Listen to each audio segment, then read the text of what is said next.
What up, good people? Welcome to another episode of the 710 of Slickville Show. I am your host, Jay Brown, a.k.a. Jay Slick, a.k.a. Mr. 710 up in here in these streets. And I'm joined once again by the wonderfully talented Erikka Tiffani. How you doing today? Fantastic. Glad to be back. Good. And my head is blocking what this is right now.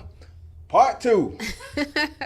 We doing part 2. Part 1 was super dope, and so we had to do it again. I'm excited because we had such a good flow of conversation and everything like that. So part 2 is only gonna get better.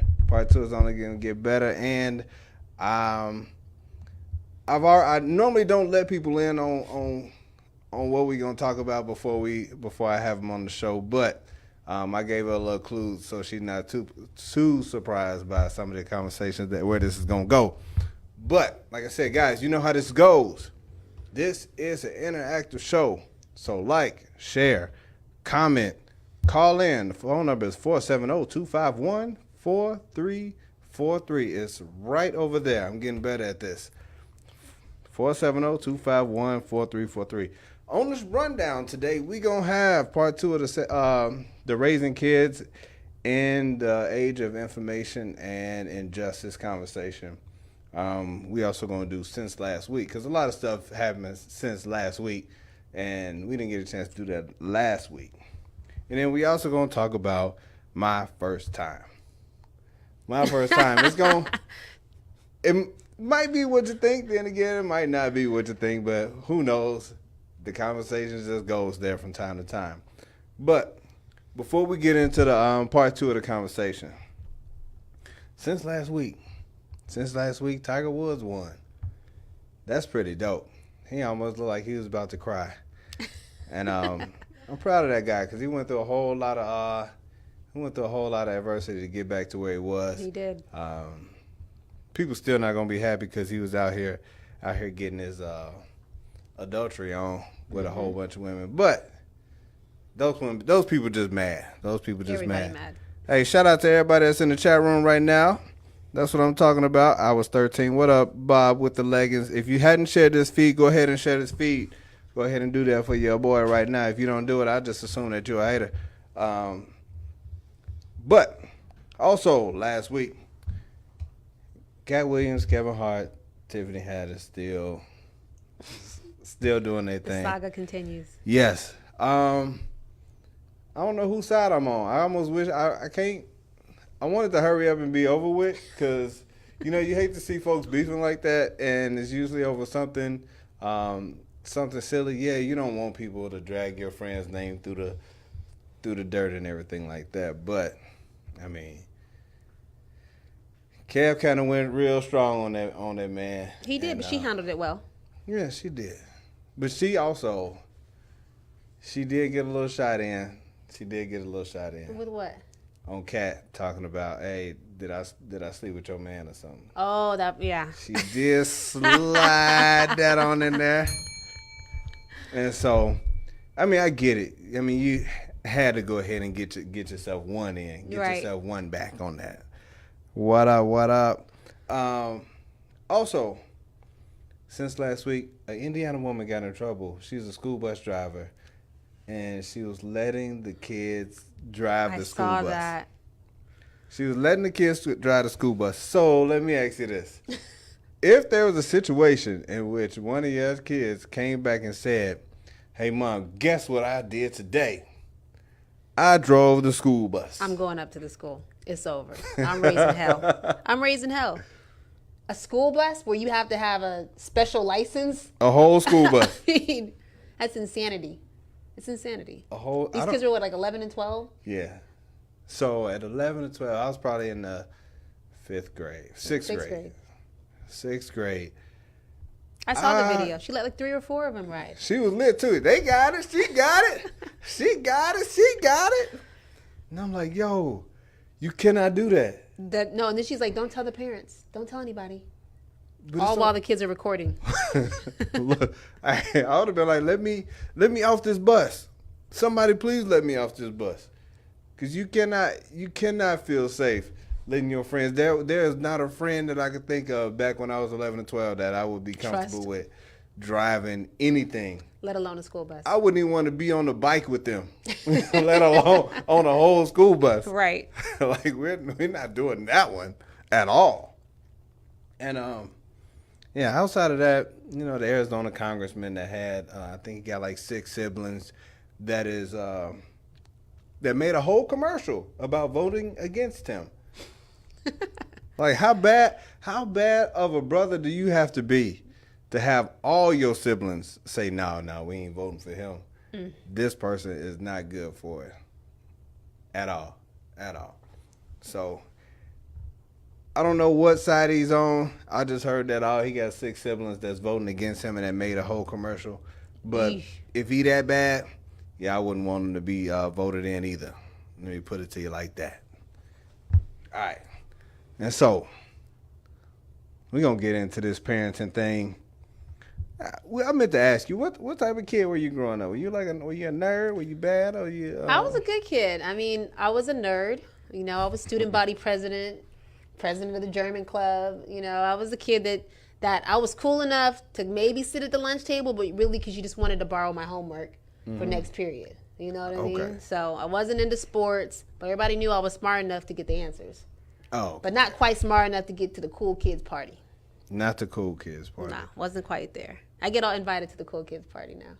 See, I didn't get invited to the cool kids party, partially because my mom was mean, and everybody knew it. Well, the hard part for me was because I was military. I went to literally 5 different high schools, probably 3 or 4 middle schools and elementary schools. So you didn't keep friends long enough because you always moved. So you never got a chance to be cool because you were always the new kid. Yeah.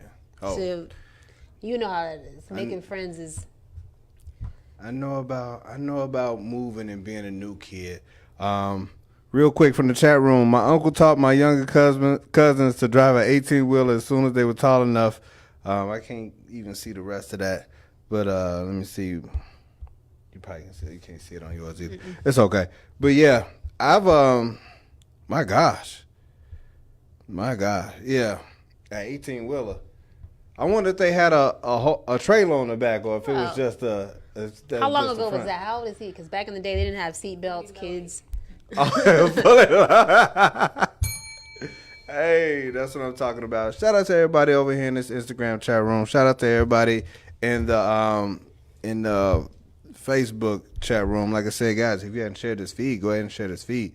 Go ahead. There we go. Let me share myself right quick. Don't even worry about it. Tune in. There we go. Yeah, when we moved, we did our share moving, and I remember when I was in high school, right before I graduated, we had won the state championship, and there were people that thought I was like, they was like, yo, number 42, he good, man. We'd be glad to have him back next year. Mm-hmm. 'Cause they'd only seen me 2 years, and I was like, no, fam, I'm graduating. Like this is it. This is it. I'm done. Yeah, I'm done. That's all you get. But I mean, they just saw me. They was like, "Yo, who is this little new dude making all these threes?" That's who I was. The new dude. Always the new dude making the threes. Making those threes. And so, let me see. I probably went to, let me see, Little Lincoln, Lexington, Little Lincoln, Franklin. Do you know all the high schools? No. Middle schools? No, just period. All the schools, period, yeah. Franklin, I went to 2 high schools, so it was Wheaton North High School and Hot Springs High School. So college was the longest I had been in any one school. That's crazy. And, I mean, it probably makes sense. Like, I have some friends from, like, the 3rd grade, but, 4th grade, yeah. But at the same time, like, between that time and then all the way up through maybe high school, like those guys, that whole block of people that I may have met or known, out of here. Have no idea where they are, who they were, or anything like that. Like it just. I get it. Besides high school, I mean, I have a few friends from high school, but it was all California. So coming to Georgia, there's very few people, except for the 1 year I did at Shout Out to Mount Zion. Mount Zion. Okay. So we fast forward to how you were as a kid. How would you describe your parenting style? Like I said, I'm laid back. I'm kind of I'd say a new age parent where I'm not very strict. You know, I want the kids to have some basic discipline. But I'm the kind of parent that I feel like I whooped you in the beginning, so I ain't got to whoop you now. Mm-hmm. You know, Aaron's 11. He probably hasn't had a whooping in 2 or 3 years, just because I can give him the look now. I give him the talk to, and some tears probably going to come out from the talking to. And I think that's just because we had already established what's going to happen if, you know, you continue to act out, so that now that he's a little bit older, we don't even have to go there. So I let my kids talk and communicate on a regular basis. You know, I let them challenge things. For example, they say, hey, I want to go to bed at a certain time. I said, look, you want to go to bed at 9 o'clock? And he says, what about 9:30 if I do this? I'm willing to sit there and not to say negotiate, but let the kids tell me their version of why they're staying up and why we should justify it. And that necessarily isn't always normal in this kind of age of parenting. Some people can feel like, why are you letting your kid negotiate or tell you what time they want to go to bed? But I believe in letting them make good decisions and then seeing the consequences of their decisions, and then let's make better decisions next time. So if you're late and you miss the bus and you don't catch the bus on time, well, now I'm going to move your bedtime back an hour. Mm-hmm. And let's try that. So now you've learned the actual consequence instead of just a punishment. Has anybody ever accused you of being a parent? A parent? Yeah. I mean, yeah. I've had some conversations like that where someone's like, that's stuff that other people would do. Mm-hmm. Black people don't do that. But I don't think I was raised in a typical black household anyway. I was telling a lot of people, I never had soul food before I moved to Georgia. I never watched these black shows people grew up on. I was growing up on Nick at Night, Laverne and Shirley. And it was different in the military because your circle of friends were different. So I might go have lumpias tonight with my, Filipino friends and have my Samoan friends. Like, literally being the only black person in the class wasn't a big deal because you also had the only Samoans, the only Indians. So we were really diversified. So I got to see a lot of different parenting styles, and I was around a lot of babysitters because my parents were in the military. So I think that makes it a little bit different than the traditional black household. So I don't raise my kids that way because I wasn't raised that way. Okay, because I was going to ask, where did you pick up your parenting style? Because most of the time you get it from, it's usually a function of, hey, I don't want to be like my parents were, or just like them. This is all I know. Yeah, I'm probably more like my dad. He was kind of hands off, 1 or 2 whoopings I can remember, and after that, we just talk.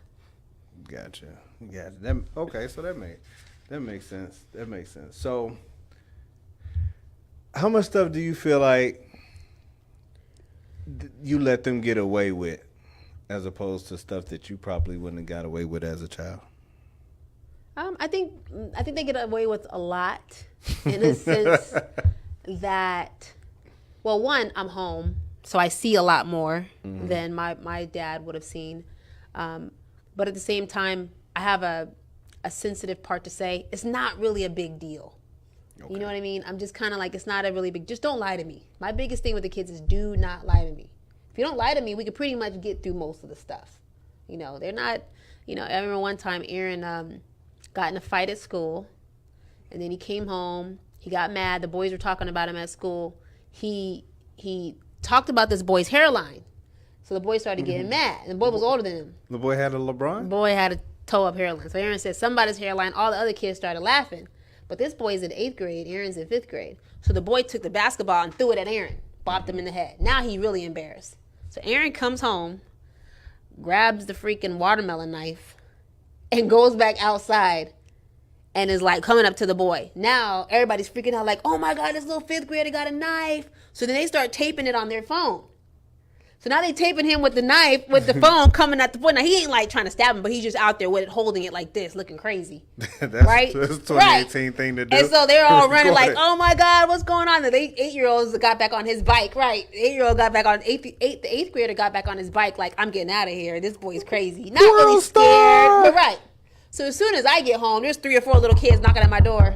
Look what Aaron did! All with the video. And I'm like, really, boy? So then I had explained to him the multiple reasons why I'm upset. 1, you taking a knife outside? Are you crazy? Right. 2, do you not hear these stories of these little kids getting shot with toys Forget a real knife. A toy gun, a toy knife, or a Skittles tea. Right. Like, you don't even have to have something to be in that situation. What happens when the police are called? They don't want to even discuss the situation. They pull up on you with guns raised. What are you going to do in that situation now with your knife in your hand looking crazy? Like, I wanted him to understand the seriousness of what he was doing, not only to the kid, but for his own life. Right. And then the fact that we have it on video. So I had to go to each one of these little kids and be like, delete, delete, delete. You're not showing nobody this video. I'm very sorry. I promise it won't happen again, because now my kid could be viral on World Star. Seriously. That part. And then that affects my job. So far. And how many other things can happen from one dumb decision? So he probably should have got a whooping about that, now that I think about it. But I was more... He didn't get a whooping. That was probably a whoopingable offense. But it was, I guess it was more damage control than... It was damage control in a teaching moment. Like, yeah. It wasn't so much like to whoop him. I mean, I should have maybe. But more so, I wanted him to understand the different dynamics of how dangerous that was and what a bad decision that was to make. And, we've never had that problem again, but it was scary. I'm sure. Chat room said that you had Chinese food for Thanksgiving coming up. What? Yeah. Listen to this. This gets even crazier than that. My parents were non-denominational. My mom was Jehovah's Witness. My dad was Seventh-day Adventist. So I didn't even get holidays. So, like, I didn't get my first Christmas till I was like 17, 18, grown. So you're right. I mean, we didn't do big Thanksgiving meals. The turkey, all that stuff was new. Once I moved to Georgia, started dating and started hanging out with my boyfriend's family, it was like, okay, this is what people really do. It's not just on TV. So yes, I did have Chinese food and pizza, for Christmas and Thanksgiving. Christmas was a normal day. Oh. And now I go overboard. Like, my house is like Christmased up, Thanksgiving, Halloween. I want all of that because it's such foreign to me to experience that. I want the kids to have it because of, the religious views. And I just felt like I missed out. I couldn't say the Pledge of Allegiance as a kid. Even though my dad was in the military, I couldn't say the Pledge of Allegiance because he was also a Seventh-day Adventist. It's the most insane thing ever. So he's like, the government, this and that. I'm like, but you're part of, this don't make sense to me. How come I got to get no Santa, no Easter Bunny? This makes no sense. This is your religion. So you was the first Kaepernick. You was like, you was Kaepernick in his school. Like, yeah, I can't do this. I mean, hit you with that Mahmoud Abdul Rauf. Like, no, we are not doing this. Man, we was washing feet on Friday and Saturday nights. Let me see. Jeffrey L. Miller in the chat room said he didn't get no whooping. Hell no. In retrospect, I was more scared at the time, and I think I was in that kind of panic damage control mode. Then I need to whoop you. He also said he needs a retroactive whooping when you get home, just as a reminder. Just in case you were thinking about it again. Just in case. I'm pretty sure I didn't catch something, so this is a whooping for that day and anything else I might have missed up until this point. Yeah. This is your quarterly whooping to encapsulate. I feel like we got those. The quarterly whooping just because? I feel like we got a whooping sometimes just over some things that might not have been major in that way, but it was something that she felt like she might have, if she missed it, I'm gonna make up for it just in case. I thought you got away with something, so you're gonna get these hands. that part. And so, what's your stance on them dating? On my kids dating? Yeah. I mean, Akira's about to be 17, so she just is like oblivious to boys right now, which I'm kind of glad about. But then I'm also like, I wonder if she's gonna like girls. Maybe, I don't know. I'm trying to keep like this feel on her because like I'd be like, oh, he's cute, right? I guess. But like she's into like Asian K-pop culture right now. So like all the posters on her wall are like little Korean boys. So I'm like, okay, we got boys on the wall. But she definitely like there's no boys she's texting. I go through her phone. I tried to ask, like, hey, anybody like your school? She went through this one incident at school, and I think it jaded her. The boy met her at lunch and was like, you are so beautiful to me, this and that, kept getting in her head. Every day at lunch, he come up to her and like, you're so beautiful, Akira. I really want to talk to you. So one day, he gets her, he takes her by the hand, he drags her over to his table. Remember, she's super shy, right? Right. He drags her over to his table. He gets her in front of all of his friends and says, look how beautiful Akira is. They all looking like, yeah, she's really pretty. And then he kisses her hand, and he was like, you're just amazing to me. So then, like she said, she didn't see him for a few days. And she said then the next time she was at lunch, she's kind of looking for him because she done got all of this attention from him now. She sees him with another girl kissing her hand and bringing him over to the lunch table.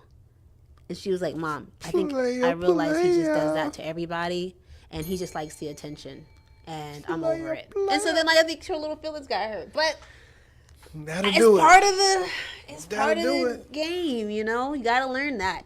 Because, I mean, coming up, I used to write the same letter to all. To all the girls. Here you go. This was easy. Copy and paste. Change the name. Erase. Here you go. Look, this Do is you dope. like me? Circle yes or no. Susie. Oops, not Susie. No, yes, no, yes. Well, I like her better than this one. Hey, so what's going on? That's funny. It's just how it was. And so I guess at what point do you, because you've been through your dating stages, and you know what to expect. You know what's coming. You have an idea about what's coming. I guess it's different for a man to teach his son the game or whatever. Whereas, like, I just teach my son to be a gentleman. You know, I like, he opens up my door. I'll stand in front of the door until he opens it. He got it now. So he'll open the door. He opens my car door. You know, he'll come, gets all the groceries out of the car. And so, like, that's more so where I'm looking to kind of move him, is just making sure that he has an awareness of women, to be polite. And he has a lot of sisters, so I'm always telling him, even though they're mean to you, they pick on you, you know, there's certain things you can't say, certain things you can't do. No, don't hit them back. And that was a hard time. When there was a girl picking on him in school, there was a hard fight, because my Aaron's dad was like, no, whoop her ass. Like, if she hits you, you're going to fight her back. Like, what are you talking about? Like, Erikka, she's hitting him actively. Like, he just needs to fight back. And I was like, no, he's going to get suspended. I already know how this ends. Right. Like, and so we had a big argument about that, because the mom in me is like, no, don't fight, go tell the teacher. And he's like, that's a punk move. You know, you teaching him to be a little punk. Oh, go hide, go run and tell somebody. If she's hitting him and he told her to stop already and she keeps hitting him, then he needs to hit her back. Wow. So what do you do? Do you hit her back? Do you not? We arguing. Now the kids in the middle looking at us both like, just don't know what to do. No, we weren't. I mean, hitting girls back was definitely no. Like, that part hadn't changed at all. Like, that's just what it was. It was never an option. Even a question. No, it was never an option. But at the same time, like, you know, talking to my wife, she was like, I've been told to never hit a dude. Okay. In no circumstance, to never ever hit a period. Dude. Just because you never, like, you see it in a lot of situations where there's a woman, and she's like bashing this dude, and the guy's kind of like chilling taking out, and it's just bashing and hitting him and talking crazy and talking about his mama and talking about everything else and talking about how little his thing is now, and you know, just beat him to death, and then all of a sudden it's just like, wow, and then you be like, oh my gosh, where'd it come from? But right, and like I understand, like. Like, no, you're not supposed to do that. And I understand what, you know, she was told from her mom. Like, listen, you're not supposed to do that, just because most people don't know where that breaking point is. Right. And so wherever it is for that person, you know, you just never. You don't want to find it. Ever want to find it. And I mean, I tell. Like, any of my cousins or anybody like that, like, listen, if you feel yourself getting to that point, and that's a whole different part of the game, you know, if anybody can take you to that point, then you probably don't need to be with them. That's true. And so, like, I have conversations with some of my younger cousins about girls and stuff like that, and I remember coming up trying to have conversations with my brother about some things, but not to the point where I just got him to the point where I didn't want to get hurt. Right. Not everything that I knew and not everything that I was doing, because it was a part of me that felt like I didn't want to corrupt him. Okay. Because that was my vice coming up. What, your temper? It was women, no. Oh, women. It was women, yeah. Oh, you didn't want to corrupt them by telling them I didn't want to, hey, this is all you got to do. And next thing you know. Oh, God. Like, I mean, I didn't want that to be it. Now, it is a part of me that wonders how my mom would have done if she had girls instead of boys. Sounds like she would have been just as tough, though. It wouldn't be surprising. It wouldn't be surprising. Sounds like she'd have been just as tough. But wow. All right, so let's move on. You think you'll be more lenient with Aaron when it comes to him dating than? Probably so. I mean, with girls, you just feel like you have to be super protective. I think women tend to obviously seems to be more emotional, so we act on our emotions and our love, and men kind of more carnal. So with men, it's not so much the feelings are involved. With women, her heart, her emotions, her feelings are going to be involved, and she's going to make a decision based on who tells her the right thing. Where with my son, he's probably going to be the one telling the right thing, and he's got a mouthpiece on him already, so I already know he's going to be trouble. I already know. So the key with him is to say, listen, would you want someone to treat your sisters like that? Would you want someone to treat your mom like that? And that's kind of the way and the approach that I have to go. And I feel like me and his relationship will be different, because I'm going to, hey, what's going on with this girl? You like her? We went to the school dance, and he didn't want to dance with nobody but me. So, I'm still in that good mode where it's mommy's your first girlfriend, Okay. But he's starting to, these girls is getting a little frisky. The girls get a lot friskier than the boys. They chase the boys way sooner than the boys be chasing them. Oh man. So I mean, I want you to feel. I know you're probably gonna feel some kind of way when he's like, hey, Mom, no, I don't want to go to the movies with you this time. I want to go with Sheila. I mean, hopefully her name not Sheila. That's her whole name, but you know what I mean. And, hey guys, we are talking. This is part 2 of raising kids in the age of information and injustice, and we're here with Erikka, Tiffani on Status Network, brought to you by on live TV, brought to you by Status Network. And if you got it, guys, if you have any questions, comments, or you just want to chime in and say what's up, the phone number is 470-251-4343. That's what. Okay. So look, yeah, it's getting.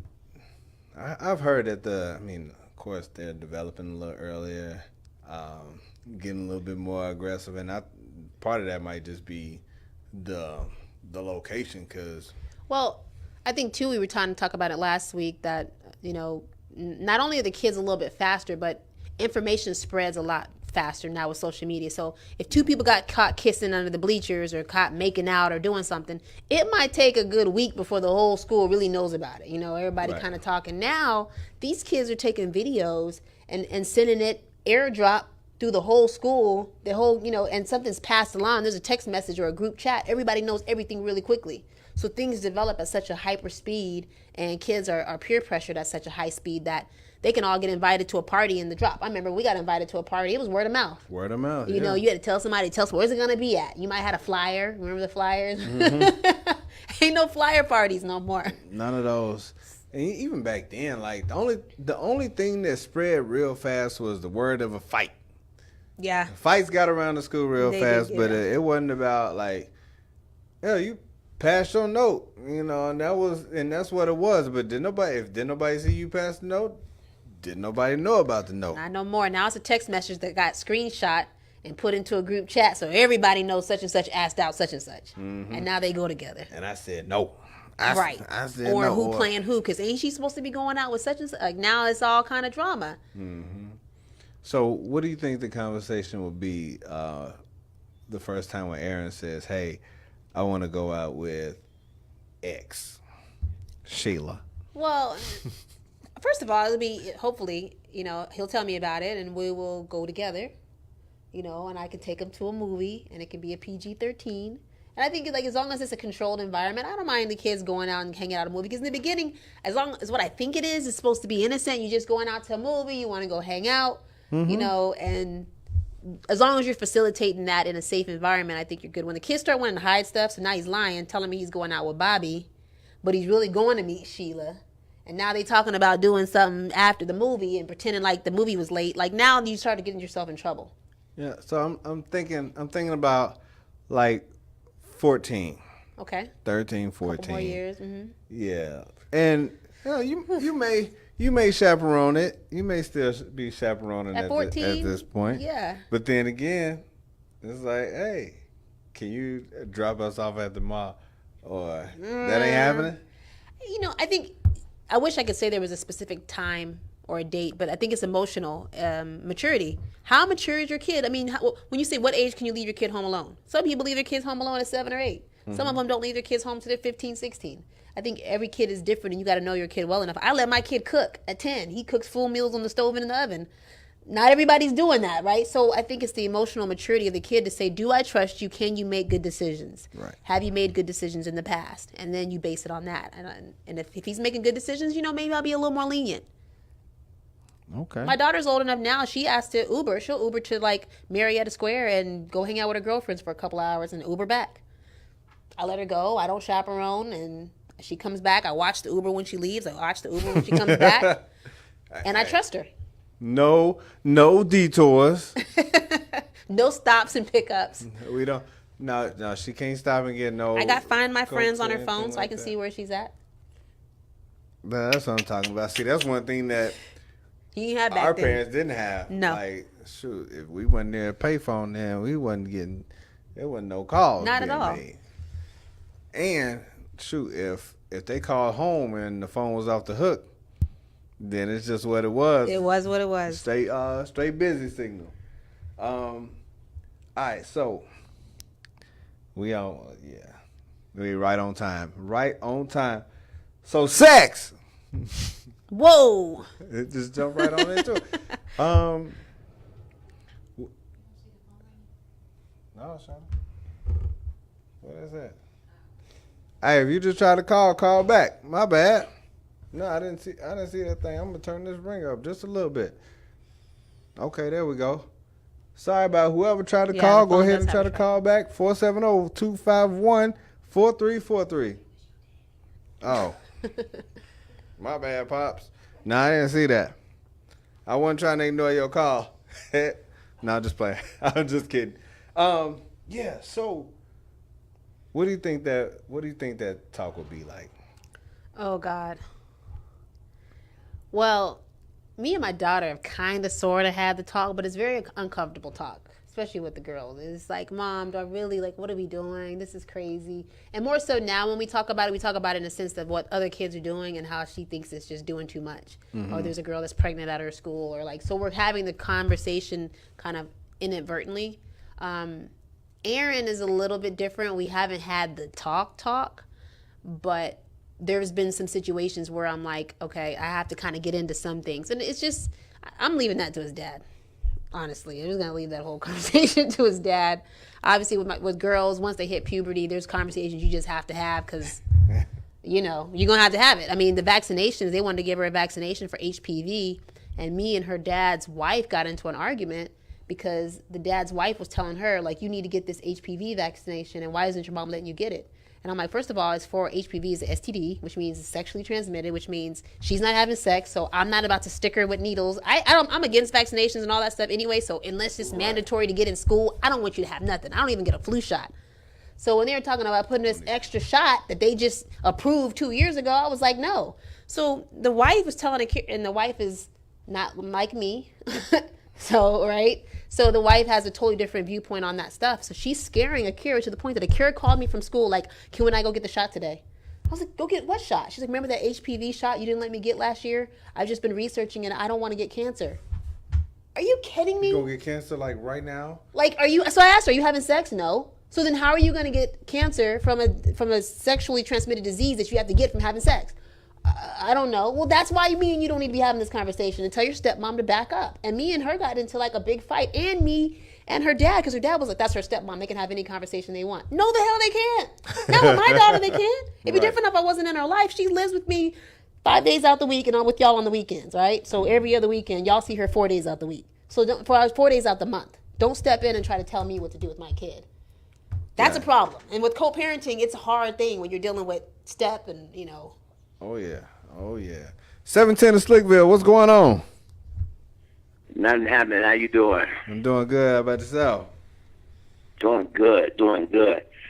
I heard you asked Erikka about that first date for her son. Yeah. And I was just wondering if you had shared with her some of your stories about some of your dates when you got to be 20 years old, some of the stuff you had to go through. Oh, well, not yet. Those hadn't come up yet. 20. Okay. Yeah, I was 20, 25, 24, 25. You wasn't still getting chaperoned, was you? No, well, No.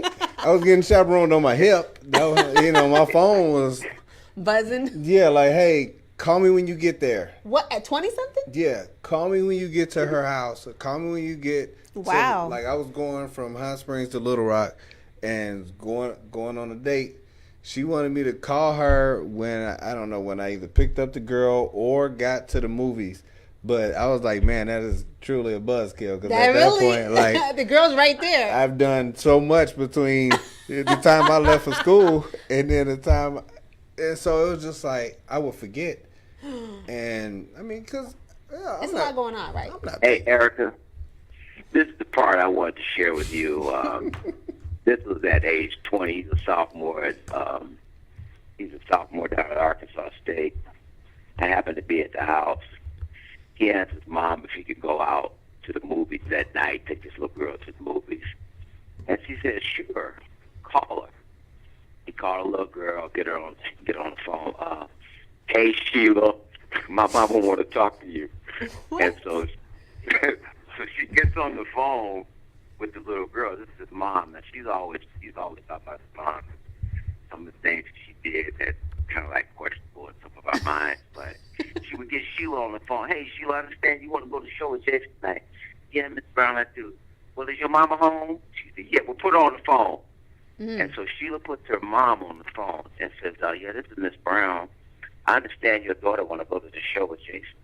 And she must say, yeah, Miss Brown, she did. Well, you need to have her ready early so she could come by the house so I could meet her because I don't let Jason go out with anybody. Oh! Now, at 20 years old, and it blew me away. Now, the two things about that. Her dad was old school. His picture was right next to old school in the dictionary. And that's one of the things that I give her a lot of credit today for doing things like that, which is a lost art now in parenting. Parents don't get to know the kids that their children are hanging out with. And that's very admirable now just to think about the nerve that you would have to call someone's parent and let them know that you needed to meet their daughter, son, or whatever before the two of them got together and went out. Now, they could do anything once they leave home, but at least you would have an identity factor. And then the two moms would actually have spoken, which is unheard of these days. It is unheard of. And I think that that type of attitude, like I say, it's unheard of today. Especially we need to bring boys. some of that kind of stuff back. Just for a boy, not a boy, he was a man. Well, he could have went to the army. Yeah, I mean, I can see a dad and mom being careful for their daughter, but that's his deep. mom put him through the ringer in a lot of different ways, and that was one positive one, and I'm sure it helped develop him into who he is today, and I appreciate that. I ain't gonna keep you. I want to hear from the mailman, so I got to get out the way. I love it. I talk to y'all a little later because I know you're gonna dog you out. All right, Dad. I'll let you. Appreciate the call. But yeah, that was my dating. Like even after school, like call me when you get there. If I forgot, because I mean my mind wasn't on my mama when I got to. You know, I was on what I was gonna do and how I was gonna make this thing happen. Right. Phone be blowing up while we in the theater or whatever. Listen to the voicemails on the way home. Why ain't you answering your phone? And it just getting progressively worse. Oh my God. I don't know why the hell you can't answer your damn phone. So that was like your other girlfriend. my gosh. Oh my God. Blowing you up. Look, you don't answer this damn phone. I'm gonna call it till it blow the hell up. I'm gonna call it till the battery die. Like these are the voice messages that are progressively getting worse. Every voicemail got progressively worse. That's crazy. And like I said, it's like if I was in that situation as a parent, yes, of course I had to like we talked about before, trusting that you did a good job and knowing that I wouldn't be out here picking up girls that was in that lived in horrible neighborhoods and stuff like that, or because you knew your mom's standards. So I mean, I'm sure it had to shape how the women you chose, because you already knew mom was gonna give them a third degree. Oh, absolutely. Like I was the one that was like, hey, while I might like that shirt you got on, you might want to go ahead and pull that up a little bit. Like I appreciate all the cleavage, but pull that up and pull that dress down. That's great. I mean, yeah, I always knew that. Like, yeah, I knew we couldn't get away. I couldn't get away with that. But let me see what else we have. And so, like when we had those talks about, like my mom had those talks about sex with us, like, oh well, if you're gonna be doing something, make sure you got a raincoat. Oh, like, gosh. It's really not raining outside. Like I'm dumb. I'm completely oblivious to what's actually going on. Like I don't need no raincoat. That's a dumb analogy. Not thinking that, what a raincoat really was. And then she was like, don't be out here doing the. Oh. That was her phrase. Don't be out here doing the. Meow. So, whoa. I guess it's different with boys. It's different. Savage. It's different with boys. And maybe I'll be like that. I can't see it now, but maybe there's a level of comfortability that'll come. I think it was that, and then a feeling of she had to. Right. Like it was no sugarcoating in her anyway. Right. But so just a sense of having to. I feel like I have to talk to them like that, and even like her.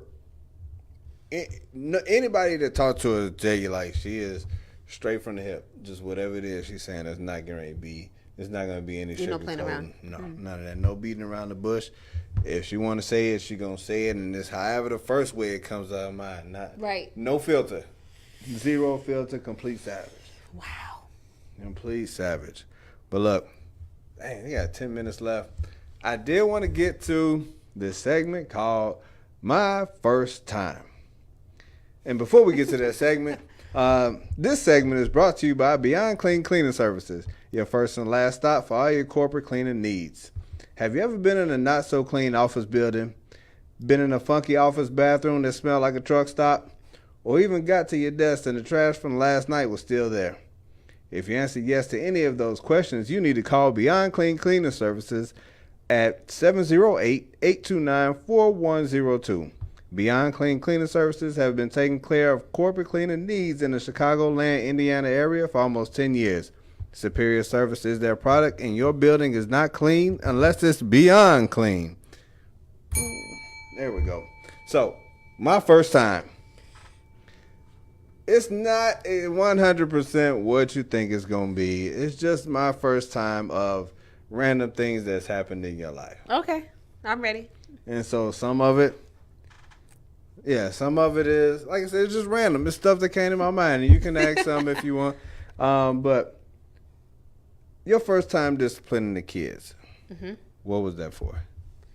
Man, I have no idea. I mean, with my daughter, it was lying. I remember specifically her first real whooping was about lying. And I can't even remember what she lied about at this point, but it was bad. It was something really, really bad. And I mean, I had called her dad. I called her grandma. I called everybody. Like, listen, she's lying. She completely just fed up, made this up. And I had to let her know, like, we're not going to have that relationship. You're not going to lie to me.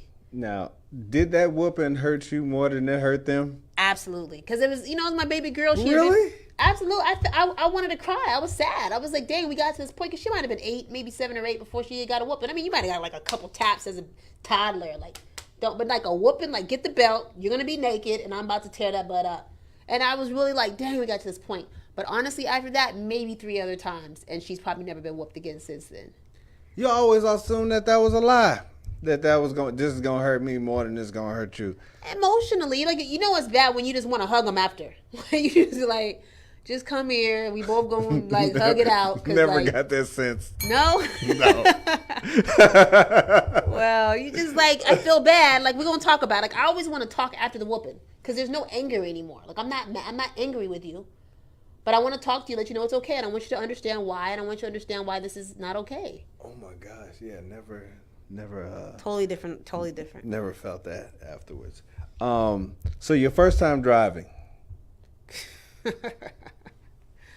My first time driving, oh Lord, I was in a beat up old Ford Probe. Yeah, girl. And I mean, I had to like put the lights, I had to connect the cord to make the light turn on. And it's funny, my parents never taught me to drive. Like, that wasn't a thing. And so it was like, learning to drive was all on my own. And I remember it was just ridiculously, everything was hard. Backing up, going forward, just insane. Bad experience. Oh my gosh. I remember my first time driving. We were coming from, it was probably about a 20-minute ride, but most of it was all highway. Oh my gosh. And it was my dad and my brother, and my dad came to pick me up from my mom's house. And he was like, well, Jason, you gonna drive today? And I'm like, just like that. Oh, okay. Like, I think I'm trying to remember if I had my license or not. Dad, probably a permit. I might have had my license. I might have just gotten them.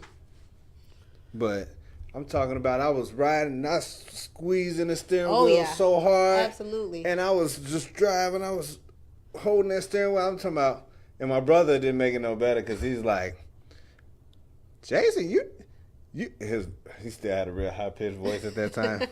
You getting passed by everybody. I was like, dude.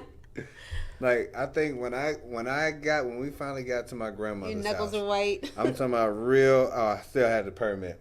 Real white knuckle driving. Like, I'm talking about, like, my arms hurt when I let go. I was so nervous, but yeah, it was rough. First time driving was rough. That was nervous. That was nerve wracking for me. I feel like, I don't know if they was as nervous as I was, but I'm talking about, like, I'm talking 10-2. I'm locked in, squeezing the hell out of that steering wheel. I got one for you. Your first time you got caught cheating. Dude. You know what? It was when I was writing all those letters. Really? Yeah, I was writing out when I wrote all those letters, and the girls, like, I caught myself kind of talking to one of them, but still trying to talk to another bring one? Some other ones in, and yeah, it was just. It was not a good. It was like, well, didn't you write the same letter to? Huh? Well, that did kind of look like my handwriting, but I don't know. Like, that was probably. Yeah, that was pretty bad. That was pretty bad. That was probably the worst. That was probably the worst one too. Cause I ain't know how to get out of none of that stuff at that point. Not then. Nope. What's the first time you had to deal with any racism? Ooh, that's a good one. Yeah, that's pretty traumatic for me. Coming up, like I said, in California and just having military parents, I kind of want to say I was oblivious to a little bit. I believe it existed, but I kind of was under the impression that it was over-exaggerated a little bit. Mm-hmm. And I remember I was here in Georgia, and I was living out in Alpharetta, and my daughter went to school, and it was mostly a white school, and the kid told her at school, she probably was in about 7th grade, the kid told her at school that she looked like a pig. She came home and was like, Mommy, this kid told me I look like a pig. She was crying. I was like, I didn't understand it. Like a pig, you're skinny, you're small. I don't get it. And she was like, no. He said, I look like a pig who's been rolling around in the mud, and that's why my skin is so dark. Wow. And I almost lost it. I was like, what? And these kids, literally, there's some of those kids in that school who had never seen black people up close, up front, like besides on TV. Like, they were so isolated in this Johns Creek, Milton area, or the 1%, mm-hmm. where they just hadn't seen it. So I went up to school, and, they were so apologetic, but they wouldn't allow me to get with the parents. Like, well, where's the parent? We need to, we're going to handle it. No, we need to talk. Like, your kid has some issues. Wouldn't let me do Absolutely. It. And then the next year I took her out of the school. I was like, she's got to be around at a school with people who look like her. Mm-hmm. The education system was better. The school was better, but I refused. I said, it's not worth it. There's what she's gaining in the education she's learning, and she's losing in emotional self-esteem. Absolutely. So that was rough. I've had some other personal experiences, but they would take longer than a few minutes to talk about. But oh man, like my primary when I was working at Regions Bank had to be about 05. I was working in the back because the drive through. I was good too. Boom, boom, boom, boom, boom. And this guy called and he was like, "Yeah, man, I speak to the manager." "Oh, she's busy."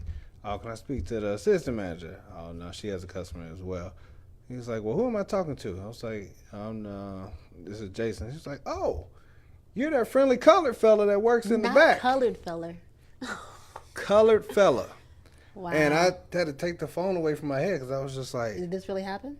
He just called me colored in 05. Like, he just called me colored, and I'm talking about like.